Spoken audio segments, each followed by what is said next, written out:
ठीक है। चलिए, आज का टॉपिक है ब्लड रिलेशन। बहुत आसान टॉपिक है और जितने भी मैथ और रीजनिंग के क्वेश्चंस होते हैं सी सेट वाले एग्ज़ाम के लिए, उनको प्रैक्टिस की ज़रूरत पड़ती है। बिना प्रैक्टिस करना बहुत मुश्किल होता है। दो तीन तरीके के टाइप्स हैं इसके अंदर क्वेश्चंस के, तो टाइप समझना ज़रूरी है और उनकी प्रैक्टिस करनी ज़रूरी है। बिना प्रैक्टिस के आप मैथ रीजनिंग कभी कर नहीं सकते हो। तो ब्लड रिलेशंस की अगर मैं बात करूँ, कुछ रिलेशंस आपके बाई बर्थ होते हैं, जैसे फादर मदर ब्रदर सिस्टर। कुछ शादी के बाद होते हैं आफ्टर मैरिज, जैसे father in law mother in law brother in law sister in law. और इसके अलावा ब्रदर के जो फादर हैं फादर कहलाते हैं, मदर के ब्रदर जो है मैटरनल अंकल मामा जी, और सिस्टर के फादर फादर कहलाते हैं। फादर्स के ब्रदर जो है वो पैटर्नल अंकल चाचा जी, और फादर्स की सिस्टर आंटी और यानी कि बुआ जी, और फादर सिस्टर्स फादर जो है ग्रैंड फादर, और फादर्स ब्रदर सन कजिन। ये बहुत सिंपल सी बात है, आपको आती होगी। तो इसमें मैं ज़्यादा वक्त नहीं लगाता हूँ। हमने जो करना है अपने एग्ज़ाम के लिए, क्या क्या ट्रिक है इसको करने की। हर एग्ज़ाम में मतलब जितने भी टॉपिक्स आते हैं, सी सेट वाला जो आपका पेपर है, ये ट्रिक्स वाले क्वेश्चन से जल्दी हो जाता है, टाइम आपका कम लगता है। और जैसे इसमें हमने ट्रिक अपनानी है, तो दो तीन बातों का हमने ध्यान रखना है। जो न्यू जनरेशन, जैसे मान लो मैं ये कहूँ कि ये फादर है, ये आपके सन है, तो ये जो आपकी आप इसको ये कह सकते हो, या मैं एक चीज़ और कहता हूँ, ये आपके ग्रैंड फादर और लिख लेते हैं। ठीक है, तो ये आपकी नई जनरेशन है। ठीक है, ये इनसे पहले की ओल्ड जनरेशन है, और ये इससे भी ओल्ड जनरेशन है। ठीक है, तो हमेशा जब भी हमने रिलेशन को दिखाने की कोशिश करनी होती है, तो नई जनरेशन नीचे, उससे पहले की जनरेशन ऊपर, उससे पहले की जनरेशन उसके ऊपर। एक बात तो हमने ये याद रखनी है। ठीक है, तो अभी मैं सवाल बताऊंगा तो आपको मेरी बात समझ में आ जाएगी कि सर आपने ये क्या बता रहे हो आप। ठीक है, तो अभी सन नीचे, फादर ऊपर, उसके ऊपर ग्रैंड फादर। मतलब जो आपकी अभी सबसे आगे की पीढ़ी है वो नीचे, उससे पहले की पीढ़ी ऊपर, उससे पहले की पीढ़ी ऊपर। ठीक है, एक चीज़ का ये ध्यान रखना, जब हम इसको बना रहे होते हैं क्वेश्चंस को, तो कोई मेल होता है तो प्लस लगाते हैं, फीमेल के लिए माइनस का इस्तेमाल करते हैं, कपल के लिए। ये ट्रिक है, अभी आएगा तो आपको बहुत सेकंड्स में इसके जवाब निकलेंगे एक्यूरेसी के साथ। नई जनरेशन लोअर साइड और ओल्ड जनरेशन आपकी अपर साइड, जैसे कि मैंने बताया है। ठीक है, मान लो अगर मैं फादर की बात कर रहा हूँ तो आपने प्लस का साइन लगाना है, सन की बात कर रहा हूँ प्लस का साइन लगाना है। अगर मान लो मैं यहाँ पर इनकी सिस्टर की बात करूँ तो माइनस का साइन लगाना है। ठीक है, तो मेल के साथ प्लस और फीमेल के साथ माइनस हमने लगाना होगा। तो पहला सवाल देख लेते हैं, जो कि बहुत आसान है। और A is son of B और B is not father, B is not his father, then find out how A is related to B. ठीक है, ए जो है वो बी का बेटा है, लेकिन बी जो है, B is not father, B उसका पिता नहीं है। Then find out how A is related to B. Option है फादर मदर सन और सिस्टर। तो बहुत सिंपल आसान सा सवाल है, जैसे कि मैंने अभी आपसे यहाँ पर बात की है कि लिखा है कि ए इज सन ऑफ बी। तो सन कौन कौन है इसमें, ए है, तो ए नीचे। फादर कौन है, तो वो ऊपर। ठीक है, बी जो है ना, A sorry, A is son of B, तो ए जो है सन का, ए जो है बी का बेटा है। तो हमें ये नहीं पता कि बी क्या है, तो लेकिन ये पता है कि ए बेटा है किसका, बी का। तो ए बेटा है, प्लस का साइन हमने लगा दिया। ठीक है, अब वही कह रहे हैं कि बी फादर नहीं है। ठीक है, बी अगर फादर नहीं है तो बेटा तो मदर का भी होता है, तो ये आपकी मदर होंगी। ठीक है, तो ये रिलेशन आपका बनकर आया। तो ए क्या है, सन है, बी क्या है, उनकी मदर है, इस क्वेश्चन के अकॉर्डिंग, क्योंकि लिखा कि B is not father, A is related to B. तो ए बी से क्या रिश्ता रखता है, ए का बी के साथ क्या रिलेशन है, तो बी इनकी मदर है। ठीक है, और ये आपके सन हो गए, तो ए का रिलेशन बी के साथ सन का है, यानी कि बी आपका बेटा है। तो बहुत आसान सवाल है। ऐसे अगला सवाल देखते हैं, बहुत सिंपल है, आप इनको दो तीन बार प्रैक्टिस कर लेना, मेरी वीडियो देख लीजिए, एक दो तीन सेकंड से ज़्यादा का वक्त लगता ही नहीं है। B is mother of C but C is not her daughter. B जो है वो सी की मदर है। ठीक है, तो ये बात क्लियर है। तो बी कौन है, मदर है, तो मदर ऊपर, और नीचे जो है आपका सी। ठीक है, सी की मदर है, तो ये माइनस में आ जाएगा। लेकिन वो ये कह रहे हैं कि जो सी है वो डॉटर नहीं है, तो डॉटर नहीं हो तो बेटा होगा। ठीक है, सन होगा तो प्लस साइन कर दीजिए, क्योंकि भाई जो हमारे माता पिता होते हैं उनके या तो हम बेटा होते हैं या बेटी होते हैं।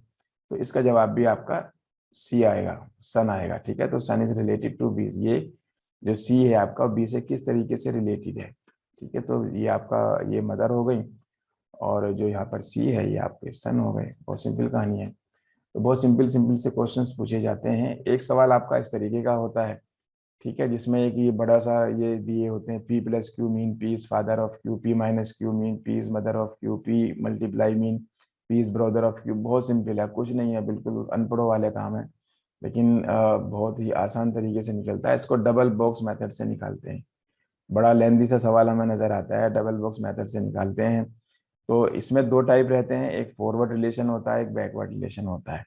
फॉरवर्ड रिलेशन का मतलब यहाँ पर ये रहता है कि जो ये दिया होता है लेफ्ट से राइट का रिलेशन है।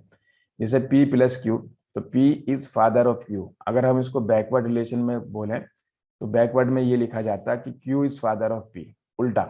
ठीक है, यहाँ से उल्टा चलेंगे उसमें, लेकिन ये फॉरवर्ड है। आपने कुछ नहीं करना, जो ये रिलेशन में प्लस माइनस और इनका ये साइन दे रखे है ना, इनके साइन और इनके रिलेशंस को एक बॉक्स में बनाकर लिख लेना है।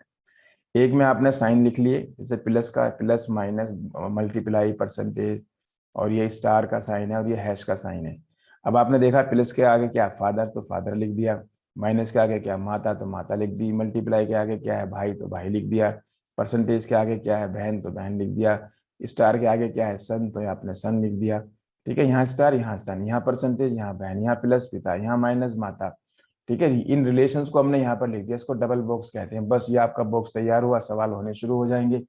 कुछ भी नहीं है इसमें, कुछ भी मैथ रीजनिंग में कुछ होता ही नहीं है।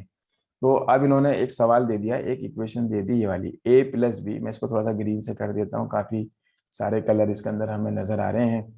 तो ये आपका a plus B multiply C, और उसके बाद दिया है इन्होंने परसेंटेज डी स्टार ई, और ई के आगे हैश एफ। ठीक है, आपने यहाँ दो बॉक्स जो बनाए थे वो बनाकर लिख लिए। ठीक है, क्योंकि आपने इन रिलेशंस के हिसाब से ये ग्राफ सा बनाना है, चार्ट सा बनाना है, जो मैंने सिखाया था अभी, कि जो आपकी नेक्स्ट जनरेशन नीचे, और जनरेशन ऊपर, जो आपका मेल है वहाँ प्लस लगाना है, फीमेल को माइनस लगाना है। बहुत सिंपल बात है, इससे आसान बात दुनिया में कुछ नहीं हो सकती। हाँ, बिना प्रैक्टिस के होगा नहीं। जैसे आप क्रिकेट खेलना देख कर नहीं सीख सकते, मैथ और रीजनिंग आप बिना प्रैक्टिस के नहीं सीख सकते, कोई भी नहीं सीख सकता है। इसको आप जरूर अपने पास रखना ध्यान में, कि आपने अगर एक बार कर लिया तो ये मत समझना कि आपसे आगे हो जाएगा। आपने बहुत रोज खेलना पड़ेगा, रोज प्रैक्टिस करनी पड़ेगी। चलिए, तो ये तो आसान सा सवाल है, तो इसमें कुछ भी नहीं है करने के लिए। जैसे a प्लस बी, तो आपने इनके साइन के हिसाब से ये ग्राफ सा बना लेना है। प्लस का साइन पिता था, यानी कि पिता ऊपर बेटा नीचे। बी, ए जो है वो बी के पिता हैं, तो बी क्या है, आपके आगे की जनरेशन है, और ए पहले की, तो ए ऊपर बी नीचे। बी मल्टीप्लाई सी, तो सी आपके भाई हैं। ठीक है, यहाँ पर बी जो है भाई हैं किसके, सी के, क्योंकि आप देख पा रहे हो मल्टीप्लाई जो साइन है यहाँ पर दिया हुआ है वो भाई का दिया हुआ है। तो आपने बी के आगे सी एक ही रो में लिख दिया, क्योंकि ये आपके बी भाई हैं किसके, सी के। ठीक है, अब सी और डी का रिलेशन देखते हैं परसेंट का। तो आपका बहन यानी कि सी जो है वो डी की सिस्टर है, सिस्टर का माइनस का साइन आपने लगा दिया, और डी इनके बराबर में लिख दिया। ठीक है, परसेंटेज बहन को शो कर रहा है, यानी कि एक ही जनरेशन के लोग साइड साइड में आते चले जाएंगे। पुरानी जनरेशन ऊपर और नई जनरेशन नीचे, और प्लस माइनस आप मेल फीमेल के हिसाब से लगाते रहोगे। ई हैश एफ, तो ये आपका ई है, हैश का मतलब है बेटी। तो ई जो है आपकी बेटी है किसकी, एफ की। तो ई आपका ऊपर है, और एफ जो है यानी कि एफ की बेटी है आपकी ई। क्योंकि यहाँ पर डी और इसका जो स्टार ई बना हुआ है, इसका रिलेशन था स्टार का ये बेटा। ठीक है, तो डी बेटा था किसका, ई का, और ई बेटी है किसकी, एफ की। बस ये बन गया रिलेशन, रिलेशन बन गया। अब ए और एफ का आपने बताना है, तो ए जो है सन इन लॉ लगेगा। इस तरीके से आप जितनी भी इक्वेशन है इनको आप सॉल्व कर सकते हो। तो आप इन्हें एक बार प्रैक्टिस करके देखिएगा, फिर मुझसे आप पूछिएगा। ऐसे आपका बैकवर्ड वाला भी हो जाएगा, सॉल्यूशन यहाँ पर दे रखा है एक्सप्लेनेशन के साथ। तो अगर आपसे नहीं हो पाए तो कमेंट बॉक्स में मुझे आप बता देना, मैं आपको बताऊंगा। इसके अलावा एक सवाल इसमें आता है इस तरीके का, कि उसमें कई सारी इक्वेशंस दे रखी हैं और उसको जस्टिफाई कराया जाता है कि कौन सी इक्वेशन ठीक है। ठीक है, तो इसको भी बनाकर आप देख लो एक बार, उसी तरीके से होगा, चार्ट सा ग्राफ सा बनाकर। सॉल्यूशन यहाँ पर मैंने दे भी रखा है। ठीक है, तो और एक सवाल आता है आपका इंडिकेटेड फॉर्म वाला। ये भी बड़ा आसान सवाल है, बहुत आता है सवाल, बड़े कंफ्यूज रहते हैं बच्चे। तो जैसे इसमें हमने करना क्या है, कि जो इशारा करने वाला व्यक्ति है, बोलने वाला व्यक्ति है, उसके आधार पर सोल्व करना है हमने इसे। जैसे यहाँ पर लिखा है कि अनिल रोहित का परिचय देते हुए कहता है कि वह उसके पिता की पत्नी के इकलौते भाई का बेटा है। ठीक है, तो कौन कहता है? रोहित, मतलब अनिल कहता है। ठीक है, अनिल रोहित का परिचय दे रहा है, तो जो बोल रहा है उससे शुरू करना है आपने। तो अनिल किसका परिचय दे रहा है? रोहित का। कहते हुए कहता है कि वह उसके पिता। तो अनिल आपने यहाँ से शुरुआत करनी है, अनिल। ठीक है, अनिल किसके पिता?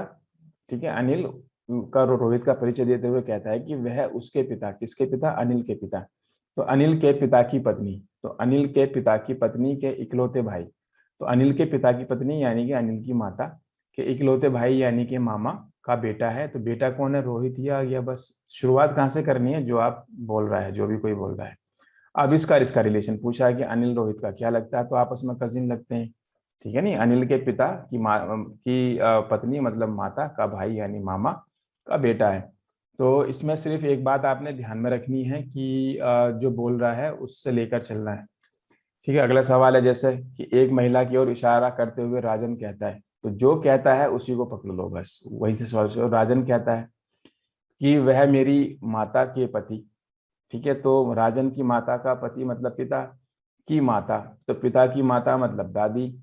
ठीक है, की पुत्री है, तो दादी की बेटी यानी कि उसकी बुआ हो गई, तो ये बुआ का रिलेशन निकल आया। तो इतना आसान होता है ये सब करना, बस प्रैक्टिस आप कर लीजिएगा। ये सवाल जो मैंने आपको दिए हैं, ठीक है, ये इसमें जो है एक सवाल और भी है, इसको भी बनाकर आप देख लो। और फोटोग्राफ की तरफ इशारा करते हुए आदमी कहता है, तो जो कह रहा है उसी को आपने वहीं से शुरुआत करनी है। अगर आपसे नहीं हो पाए तो आप कमेंट बॉक्स में मुझसे बोलना, मैं एक वीडियो इस पर और आपके लिए बना दूंगा। Thank you.